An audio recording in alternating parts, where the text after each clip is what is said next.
दोस्तों, आप सबों का स्वागत है आज के इस वीडियो में। तो आप सभी को कैसे हैं? आशा करते हैं आप लोग अपने अपने घरों में सुरक्षित होंगे और अपना ध्यान दे रहे होंगे। और जैसा कि आज का वीडियो मैं आप सबों के सामने लेकर आया हूं, वो है इतिहास से संबंधित। आज का विषय है इतिहास।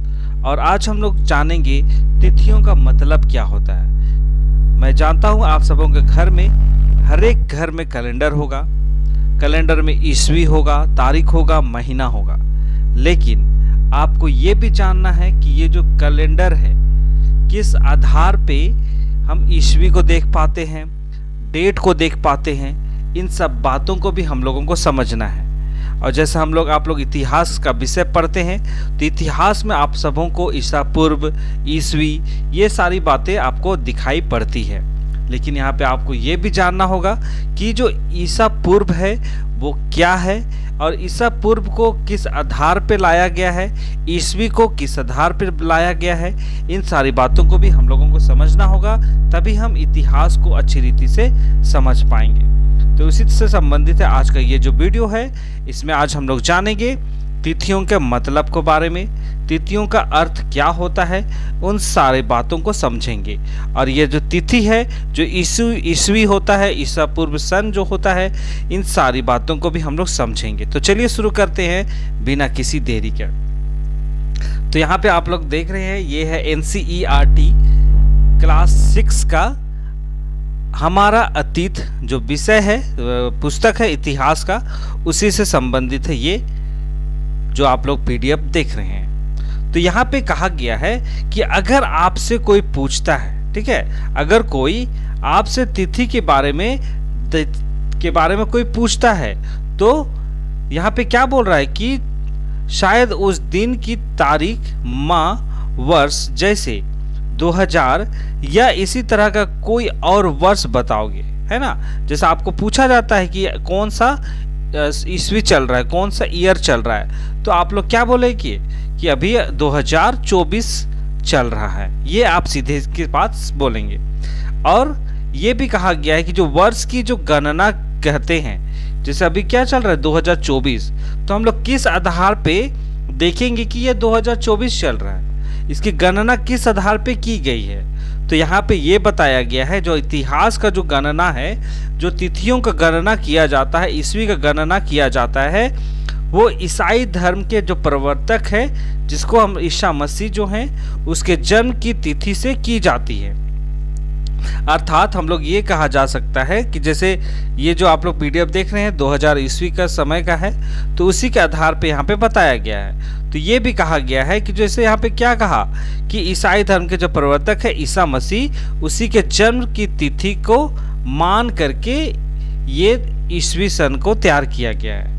तो यहाँ पे क्या कहा है कि अतः 2000 वर्ष कहने का तात्पर्य क्या है कि ईसा मसीह के जन्म के 2000 वर्ष के बाद, है ना।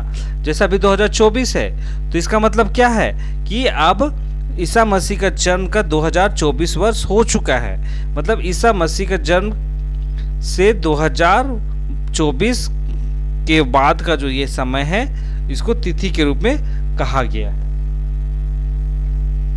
और जो ईसा मसीह के जन्म के पूर्व, मतलब ईसा मसीह के जन्म का जो पहले का जो बात है, उसको ईसा पूर्व या ईसा से पहले के रूप में जाना जाता है।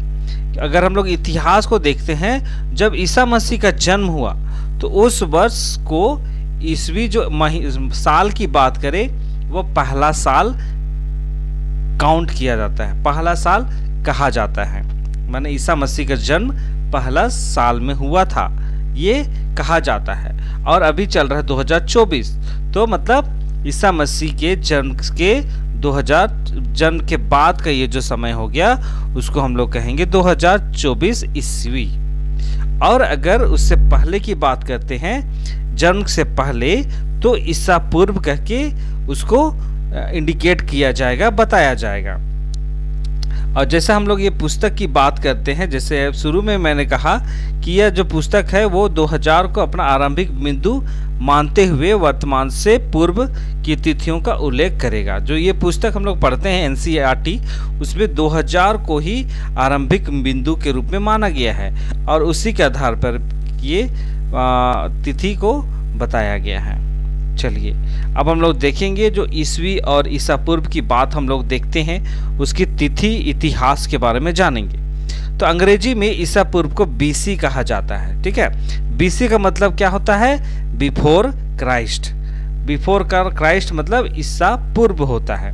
तो कभी कभी हम तिथियों से पहले एडी लिखा हुआ पाते हैं। एडी का मतलब क्या हो गया? एडी का मतलब हो गया एनो डोमिनी।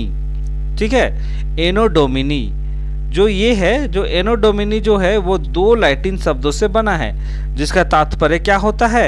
ईसा मसीह के जन्म के वर्ष से। ठीक है, एनो डोमिनी का मतलब होता है ईसा मसीह के जन्म की बात को यहाँ पे कहा गया है एडी में। ठीक है, और कभी कभी एडी की जगह पे सीई भी देखते हैं तथा बीसी भी देखते हैं, और कहीं कहीं पे BCE भी इसका प्रयोग किया जाता है। तो CE अक्षरों का जो प्रयोग है वो कॉमन एरा के लिए किया जाता है, अब BCE जो है वो बिफोर कॉमन एरा के लिए किया जाता है। अतः हम इन शब्दों का प्रयोग इसलिए करते हैं क्योंकि विश्व के अधिकांश देशों में अब इस कैलेंडर का प्रयोग सामान्य रूप से होता है, क्योंकि हम लोग जो कैलेंडर का इस्तेमाल करते हैं अब पूरी दुनिया भी इसी कैलेंडर को फॉलो करती है। भारत में तिथियों के इस रूप का प्रयोग लगभग 200 वर्ष पहले आरंभ हो चुका था। जो कैलेंडर हम लोग अभी देख रहे हैं उसका जो प्रयोग है 200 वर्ष पहले से होना शुरू हो चुका था। ठीक है, और कभी कभी अंग्रेजी में BP अक्षरों का प्रयोग होता है, जिसका तात्पर्य बिफोर प्रेजेंट मतलब वर्तमान से पहले की बात को यहाँ पे दिखाया जाता है। ठीक है, एडी का मतलब क्या हो गया? अगर हम लोग कहेंगे तो एनो डोमिनी यहाँ कहा गया है। अगर इसको हम लोग देखेंगे तो आफ्टर डेथ ये भी कहा जा सकता है, मतलब ईसा मसीह के मृत्यु के बाद का समय। ठीक है, ये भी कहा जा सकता है। तो इस तरह से आज के इस वीडियो में हमने देखा है तिथियों के बारे में, तिथियों का मतलब क्या होता है, तिथियों का इतिहास क्या होता है, उन सारी बातों को यहाँ पे देखने का काम किए हैं। ठीक है, तो ये सारी बातें हैं जो आज की इस वीडियो में हम लोग समझने का प्रयास किए हैं। BC, BAE माफ कीजिएगा, आपका क्या हो गया? BCE होगा, BCE, AD, ये सारी बातें देखने को मिली है। और ईसा पूर्व क्या होता है, BC क्या होता है, इन सारी बातों को हम लोग देख पाए हैं। तो आज के वीडियो में हमने समझा तिथियों के अर्थ के बारे में, तिथियों के इतिहास के बारे में।